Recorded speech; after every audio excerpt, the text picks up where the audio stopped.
Norumbega Harmony. I'm Steve Marini, and that was William Billings.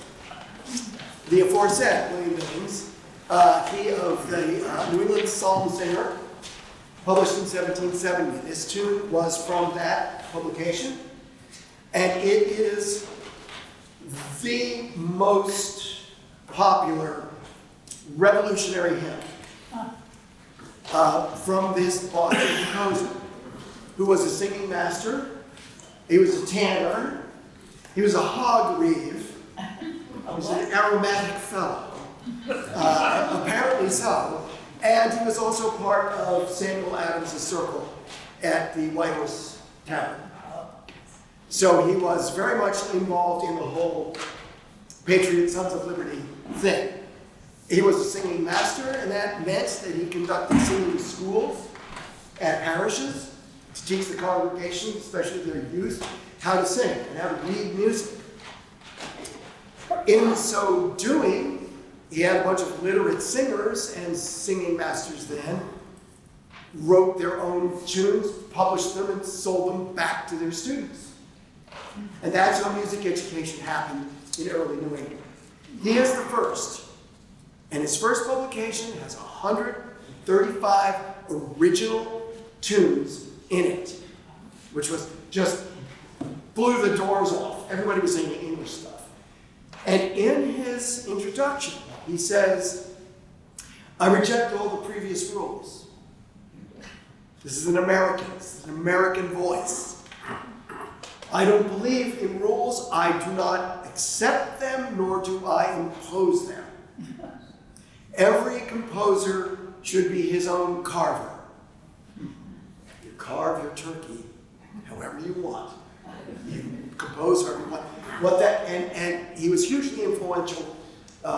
Dozens and dozens and dozens of singing masters followed his lead, came out of the woodwork, and started composing. He composed independent musical lines, so that this is not like a diddly-diddly accompaniment and then there's a melody on top. The melody is in the tenors, and they will sing their parts, but all the other parts have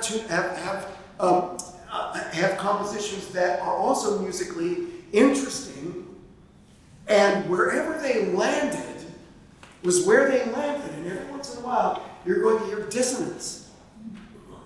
And this is experimental, American, original rules or not rules kinds of music. And that is indicative of the fact that America's first great popular democratic art was music. And it's this music. And you are getting it from the horse's mouth, so to speak. All right, enough of that. We're going to do three parts, three sections. Faith first, then war, then victory. Faith is the Reformed tradition, the Calvinist tradition of an interlinked state and church, which was very much the case in revolutionary New England and Congregationalism. They could actually do it. The Presbyterians wanted to, but couldn't, because they weren't in charge of anywhere, but the Congregationalists were. And so we're going to sing two of these. One is a paean to God, and God as ruler of nations. Ruler of nations. This is written by Oliver Holden, a Boston lawyer, actually a Baptist convert, but that's all right. He was brought up a Congregationalist. And then Russia, a tune from Abigail Cleveland's manuscript, and it's also, it's not the one that's open to. And this is a much more, it's a Connecticut tune. It's written by Daniel Reed, and both lyrics are by Isaac Watts. And listen, it's a psalm, supposedly, paraphrased into English, but it has very powerful political content. Don't trust the rich. Don't trust the high and mighty. Because Watts was an English dissenter, and they were still being screwed by the Anglican-controlled Parliament. So here's New Canaan, and you can, if you want to, followed by The next one. Next. I got your name. 14. Next. 134. 34. We're doing 5. Only on the last.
Trust in me, saints in all.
what it sounds like.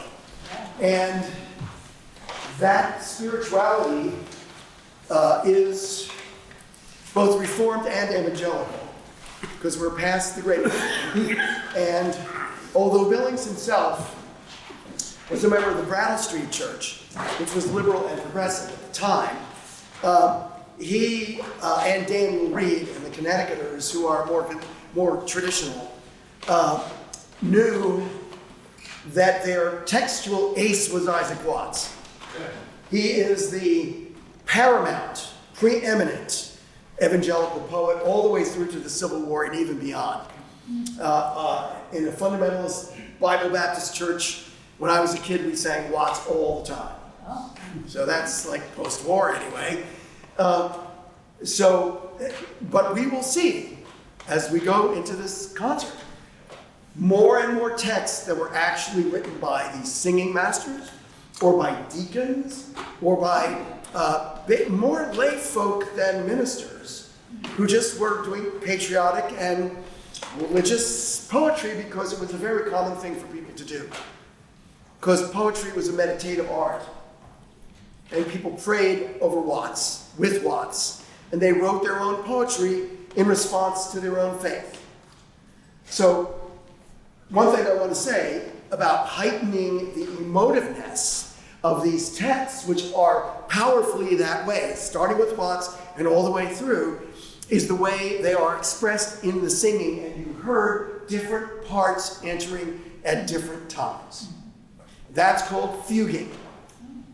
If you know anything about Baroque music, anything about Bach, you know that he's the master of the fugue, the art of the fugue. And so, these sort of rustic composers, and even though they were from Boston, a lot of these folks were literally from nowhere, Medway, whatever. Sorry if you're from Medway, but never mind. I live in Dover, so were influenced by Baroque. This is like popular early American Baroque singing. They knew this technique. So you'll hear it again and again. Along with those dispersed harmony parts, you get this constant fugal sound.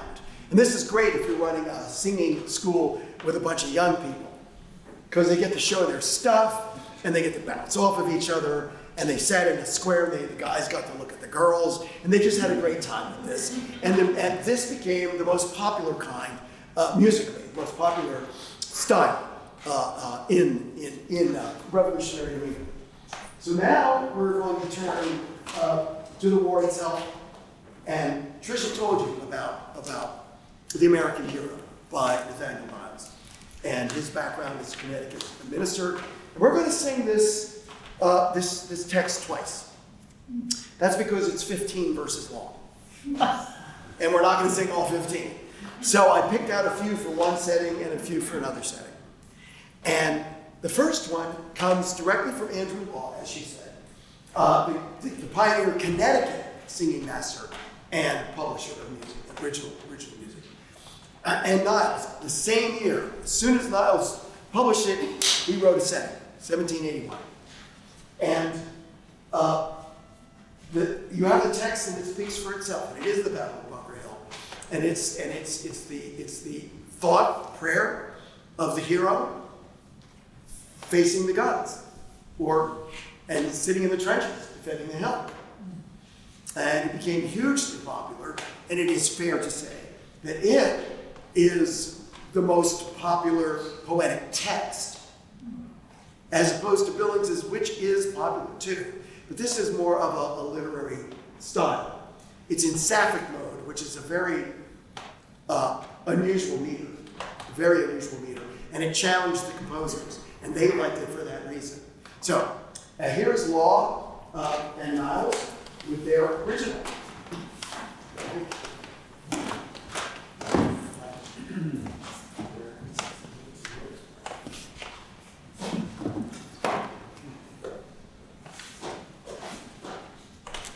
This is the tune to which the manuscript is open. It's the alto part. The third verse.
Tricia and Kyle, and he didn't quite remember this, but I do, because I was thinking, gosh, we're talking about hymn books and part books and music, and we go way back talking about all that. And so I said to him, did you know that William Billings wrote an anthem, and it starts, "By the waters of Watertown, we wept." It's a version of Psalm 137. By the waters of Babylon, we wept, while Zion we thought on. And he wrote it in 1778 for the Singing Master's Assistant, his second book, which also includes the later lyrics to his triumphalist tune, Chester, which we started with and we'll finish with. But this is the lament over Boston. And the city is still suffering even after Evacuation Day. New England is still suffering, it's still threatened. The Burgoyne comes down from Canada. They don't know what the hell's going to happen. They have gotten rid of the fleet, but it's still a problem, and he's very upset about folks who might be Bostonians who now have turned against the people and our Tories. So that's in there too. And so it's a long and very serious anthem, one of the longest ones he ever wrote. And so I told Kyle, I said, do you know? And he just fell for it. He said, okay, let's do it. Let's book it. So that's why we're here. And here's why we're here. Good luck to us. Yeah. When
you're very kind. And thank you.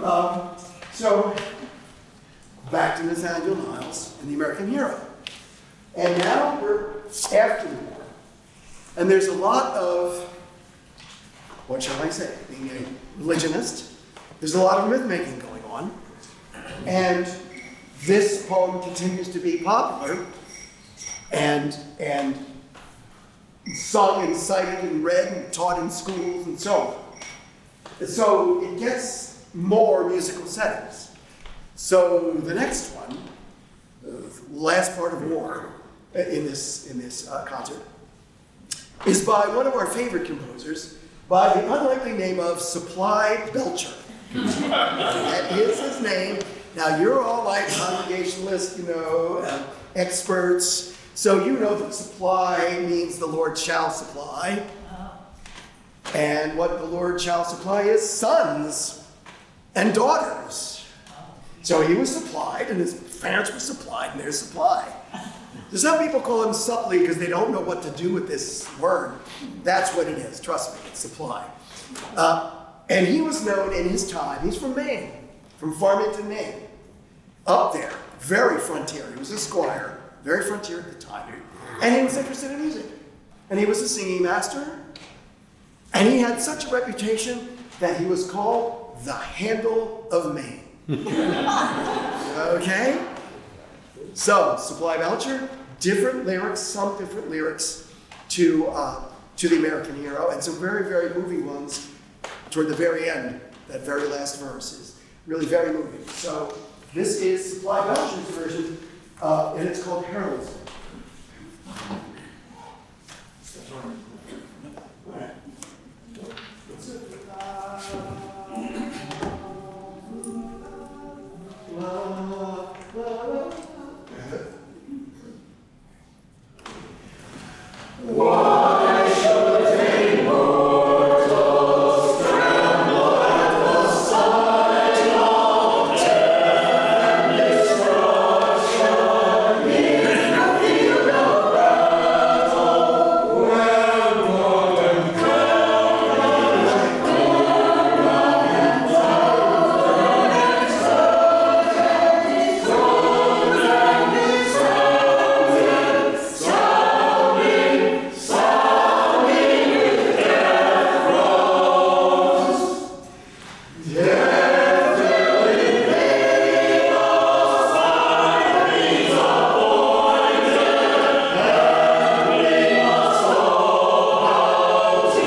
America moves forward.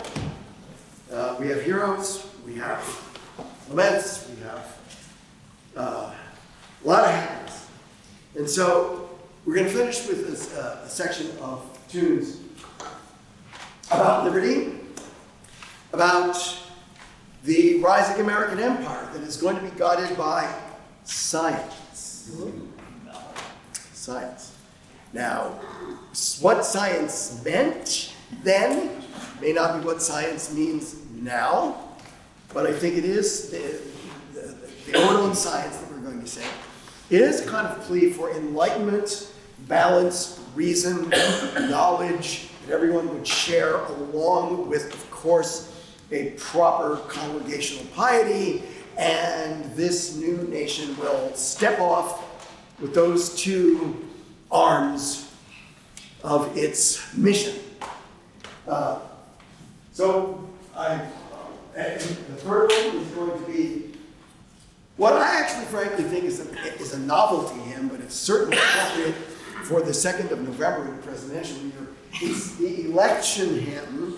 Yes, they actually wrote songs about elections from way up in Vermont, not far from Dartmouth, on the other side of the river, the west side of the river.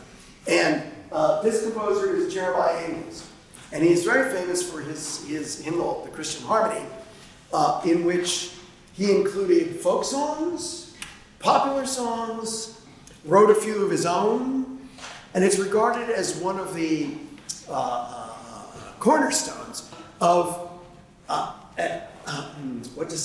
a developing alternative strand of this singing school music that really is much more popular and down and streetwise piety and thinking, as opposed to those who are keeping in the Billings line. So we're going to do all three of those. I guess you should know that Liberty was written by another Connecticut composer, Stephen Jenks, who's very fine. And the lyric comes from an utterly obscure person named Isaac Watts Crane. And he's from Jersey. And he wrote a 4th of July poem. This is what happened. There's no 4th of July without a poem or 2 or 5 that are recited at the celebration. That's how they used to do it. So we're going to, and that tune is Liberty. That's Jenks. That'll be first. Then the Ode on Science, lyrics and music by Jazaniah Sumner from Taunton. A deacon, congregational deacon, probably a singing leader, who also got very excited about the 4th of July. And this is his. And then there's Ingalls' election hymn. See how you like it. We're going to just do it all. Just shoot right off.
have it here. And, whoops, I just lost my place.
Election hymn, Jeremiah Ingalls and the anonymous E.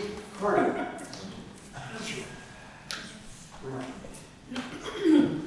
Let's see who we do.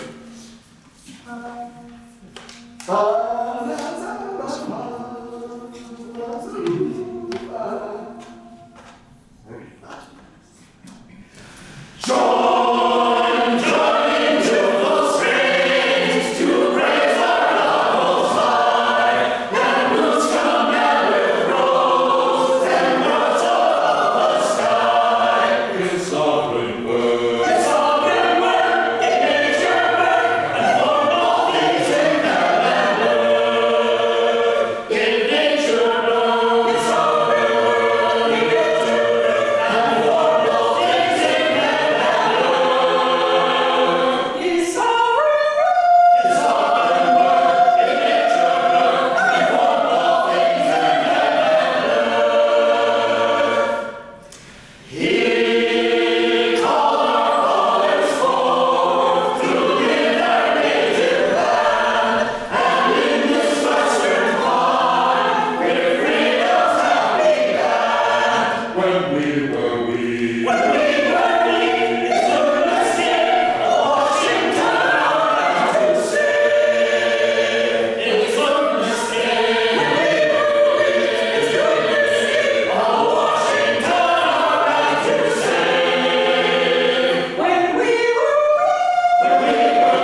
Today.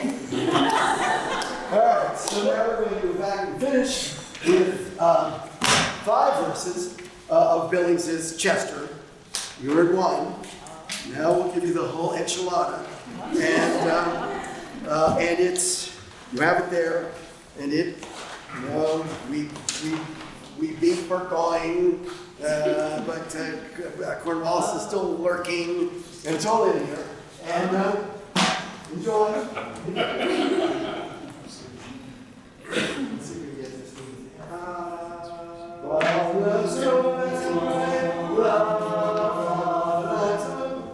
Here we go. Let tyrants shake their iron rod, and sacred declare their rolling chains.